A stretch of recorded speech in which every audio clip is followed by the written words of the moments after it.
Now, United got a better result against Fulham than we did against Arsenal, but the performance, it needs some serious scrutiny, man. Amorim has got a few things he definitely needs to change. I'll explain what we learned watching the draw with Fulham and the frustrations that we've seen a lot of it before. So 2 games into the season, United got 1 point. Defeat against Arsenal, but I tell you what, that draw against Fulham felt worse.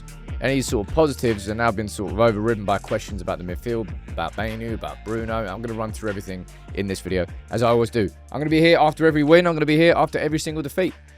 Oh, it's been a rough couple of years. But I'll tell you what, the first thing we have to talk about, it's so obvious, but it's still the issue. We need to score more goals, all right? That game against Arsenal, United had chance after chance. I think we had 7 on target. Raya made most saves in the Premier League that weekend. He had a man-of-the-match performance. But no United fan really went away from that game angry despite the fact that we lost. That game against Fulham, we simply did not create enough chances there. Fulham had more shots on target, higher expected goals, more possession, more big chances, everything. They were good for the draw. When our strategy this summer has been to bring in Mbeumo, Cunha, Šeško, 200 million that we spent on those 3 players, you have to score more goals, because when you do that, you can forgive mistakes like this that lead directly to goals, because it doesn't matter because you've simply scored more than them. Our strategy this summer and this season has not been to really bring in loads of control that we all want. That's not been the focus of it. It's been to score more goals. 2 games in, we've got 1 goal, and it's from a deflection off a corner. That's not good enough. And we need to speak about Bruno, man, because what is wrong with him? Answers on a postcard, please. Is it his head being turned by the Saudi rumours that he rejected earlier in the window? Are they back again? I don't know. But that penalty technique was bizarre. For Bruno to put his foot through it in the way that he did it, you wouldn't know that he'd taken a penalty before. That's his first penalty miss since December 2023, but in the game itself as well. We all know that Bruno is an emotional player. I really don't buy the idea that the ref put him off. I think that's ridiculous to suggest that's an excuse. But Bruno's head was gone that whole game. And this remark, Richie, from The Athletic, I covered it in the live show this morning, is so bang on, all right? When it comes to Bruno, I got into arguments with some of the live chat this morning about the quality of Bruno. Bruno is our best player, has been our best player for a long, long time. But United need to devise a way to accentuate his strengths and not his weaknesses. That's exactly the opposite of what United are doing right now, and what Ruben Amorim is doing by playing him in the midfield too. We're accentuating the weaknesses and taking away from his strengths. It's the opposite of what we need. Something has to change with Bruno. I think that his position is what needs to be changed, and therefore how he's used by Ruben. Because right now, he's guaranteed to start every game and he's guaranteed to finish every game. And that has to change, because that's where we move on to the next talking point, and that's Kobbie Mainoo. All right, because I am worried about Kobbie. He put in the hard yards with Yoro in the off-season. We saw he was working on it, building his agility, building his strength up. He did the graft. I suppose like loads of United players did. They all came back fitter. Hasn't played a minute so far, and he hasn't signed that contract. Now, I actually completely agree with this from Amorim.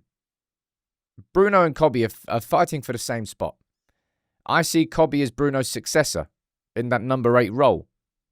However, if you're going to have Kobbie and you're going to have Bruno competing for the same place, then you actually need competition, Ruben, right? There is no competition if Bruno starts every game and finishes every game. That isn't competition. That's a complete monopoly. That's not anybody fighting for a place. And that's where I'm saying that he's got to change how he looks at Bruno now as a player. Prior to these coming in, right?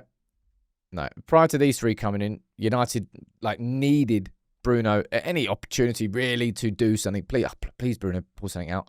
We've got goals in this team. Well, we should have more goals in this team, but that's the point.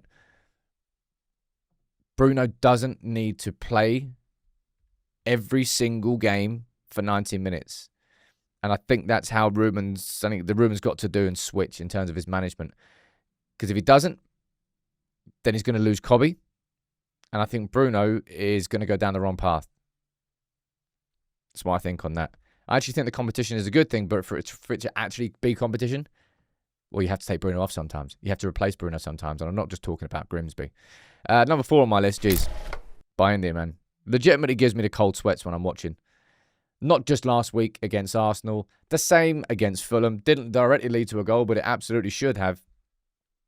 I don't know how Manchester United have managed to find these goalkeepers that just flap in such a mad way. I think United should probably defend him a little bit better and stop players from being able to sort of nudge into him, but he just can't do it. It's a fundamental weakness that every team knows that they can exploit. Prepare yourselves for what happens when Burnley come to Old Trafford next week. Now, maybe we'll have Sendemons in, maybe we'll have a new goalkeeper, maybe Onana will start, but if Onana starts, they're going to do the same thing to him as well, because it's not exactly a strength of his game. But Bayindir, it doesn't matter how many, and that was a wonderful pass. Wonderful pass to Cunha. And last week against Arsenal, his distribution was actually really good. It doesn't matter. If the only thing that fans are really going to remember from you as a goalkeeper is flapping at every corner, has to change. And look, number 5 on my list. Let's go to a positive. Let's speak about Lenny Yoro, because this lad really is special. He was pretty much top class at both ends of the pitch. Yoro developed plenty last season, and I think he's only continuing to develop. He's on that same trajectory at the start of this season. He looks so good. He is a cut above and is nowhere near the peak of his powers yet. I hope Manchester United can hold on to him. I really, really do. I still kind of think that Yoro might end up being our central centre-back in the future, past this season.